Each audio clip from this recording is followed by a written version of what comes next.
लोकसभा और राज्यसभा में हाउसफुल और पावरफुल चर्चा हुई। लोकसभा में आज बहस का मुद्दा चुनाव सुधार था, जबकि राज्यसभा में वंदे मातरम के 150 वर्ष पूरे होने पर चर्चा हुई। दोनों सदनों की चर्चा में काफी ऐतिहासिक तथ्य थे, ज्वलनशील तर्क थे और एक दूसरे को राजनीतिक पटखनी देने की महत्वाकांक्षा भी थी। राज्यसभा में वंदे मातरम पर गृह मंत्री अमित शाह और कांग्रेस अध्यक्ष मल्लिकार्जुन खड़गे मुख्य स्पीकर थे, जबकि लोकसभा में चुनाव सुधार पर नेता विपक्ष राहुल गांधी और अखिलेश यादव ने अपने तरकश के तीरों से सरकार को घायल करने की कोशिश की। राजनीतिक सत्ता की खबरों में इन दोनों में से पहले लोकसभा की तीखी और ऐतिहासिक तथ्यों से भरपूर मसालेदार चर्चा की बात करते हैं। संसद सत्र के 7वें दिन आज लोकसभा में विपक्ष के पसंदीदा मुद्दे चुनाव सुधार पर चर्चा हुई, जिसमें विपक्ष की तरफ से एसआईआर, ईवीएम, बैलेट पेपर और वोट चोरी जैसे शब्दों का इस्तेमाल कर सत्ता पक्ष पर खूब हमले किए गए। विपक्ष की तरफ से राहुल गांधी और अखिलेश यादव ने सरकार पर हमले किए, तो सरकार की तरफ से केंद्रीय मंत्री राजीव रंजन सिंह और सांसद निशिकांत दुबे ने हमला किया। राहुल गांधी के भाषण के दौरान लोकसभा में काफी हंगामा भी हुआ। सत्ता पक्ष ने यह आरोप लगाया कि राहुल गांधी काल्पनिक आरोप लगा रहे हैं, जो सच से बहुत दूर हैं। वो मुद्दे से भटक चुके हैं। दरअसल राहुल गांधी ने 3 बड़ी बातें कही जो सत्ता पक्ष को चुभ गईं। उन्होंने कहा कि आरएसएस सभी संस्थाओं पर कब्जा करना चाहती है, चुनाव आयोग पर कब्जा किया जा रहा है, चुनाव में बीजेपी इसका इस्तेमाल कर रही है। राहुल इतने पर नहीं रुके, उन्होंने ये भी कहा कि ED, CBI, IB, income tax department पर कब्जा किया जा रहा है और ये सब आरएसएस कर रहा है। देश भर की यूनिवर्सिटी में आरएसएस के वाइस चांसलर बैठे हैं। सिर्फ राहुल ही नहीं, समाजवादी पार्टी के अध्यक्ष अखिलेश यादव ने कहा कि सरकार और चुनाव आयोग मिलकर एसआईआर के बहाने अंदर ही अंदर एनआरसी वाला काम कर रहे हैं। यूपी में वोट चोरी नहीं, डकैती हो रही है। टीएमसी सांसद कल्याण बैनर्जी ने तो ये तक कह दिया कि एसआईआर वोट डिलीट करने का टूल बनकर रह गया है। चुनाव आयोग किसी व्यक्ति की नागरिकता तय करने की अथॉरिटी नहीं है। विपक्ष से इन नेताओं ने मोर्चा संभाला था, तो सत्ता पक्ष से भी खूब हमले हुए। BJP is directing and using the Election Commission to damage India's democracy. Why is it that the CJI was removed from the selection panel of the election commissioner? What motivation could there be to remove the CJI? Do we not believe in the CJI? The project of the RSS was to capture the institutional framework of the country.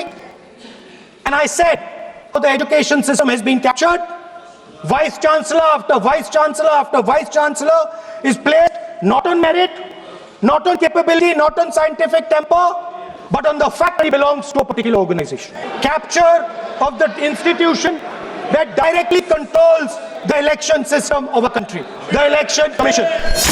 Indira Gandhi ने इसी vote चोरी करके जब रायबरेली का चुनाव जीता और जब फैसला हुआ कोर्ट का, तो ऐसा सिचुएशन इस व्यक्ति ने पैदा किया, इस पार्टी ने पैदा किया कि आपको आश्चर्य होगा कि 3 जज को बाईपास करके एक ऐसे चीफ जस्टिस को बना दिया जो 8.5 साल तक इसका मुख्य न्यायाधीश रहा। मतलब ये एसआईआर नहीं है, ये अंदर ही अंदर एनआरसी वाला काम कर रहे हैं। क्योंकि हमने उत्तर प्रदेश में सुना है कि वहां के मुख्यमंत्री जी कह रहे हैं कि हम डिटेंशन सेंटर बना रहे हैं।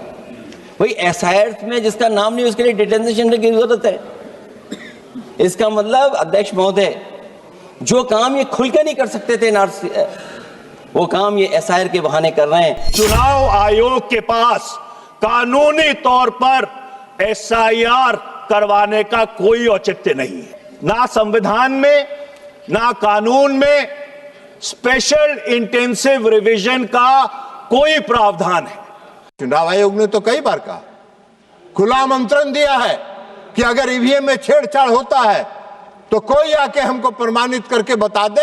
आप कभी जाते ही नहीं हैं, आप कभी नहीं जाते हैं।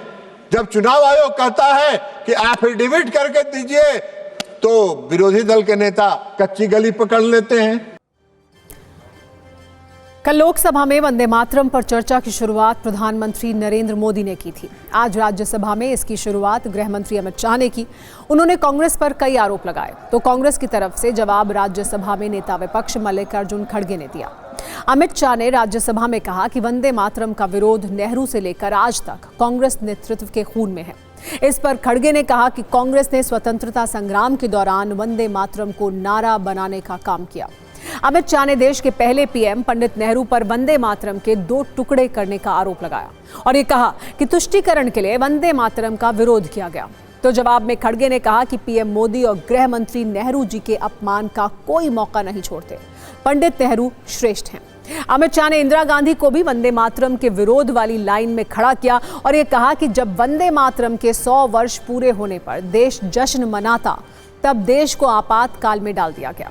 हालांकि इस पर खड़गे ने कहा कि वो सौभाग्यशाली हैं कि 60 वर्ष से यही गीता गा रहे हैं। वंदे मातरम नहीं गाने वालों ने अभी शुरुआत की है। एक बार सुनिए दोनों ने क्या क्या कहा।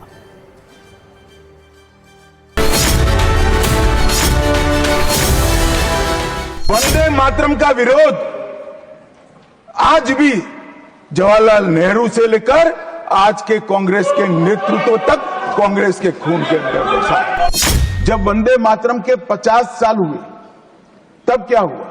तब जवाहरलाल नेहरू जी ने वंदे मातरम के 2 टुकड़े कर उसको 2 अंतरों तक सीमित करने का काम किया। सर, आज भी हम कहते हैं कि इनकी पार्टी बीजेपी आरएसएस का गीत अलग है, क्योंकि इनका गीत अलग ही है। ये वंदे मातरम नहीं है। हमारा गीत वंदे मातरम है। अगर वंदे मातरम के तुष्टीकरण की नीति के तहत 2 टुकड़े न करते तो देश का बंटवारा नहीं होता और देश पूरा होता। आपकी आदत हो गई है कि कांग्रेस को गालियां देना और नेहरू जी को टारगेट। अरे नेहरू जी का इमेज खराब करने के लिए अगर आप बैठे हैं वो नामुमकिन है, वो सबसे ऊंचा है।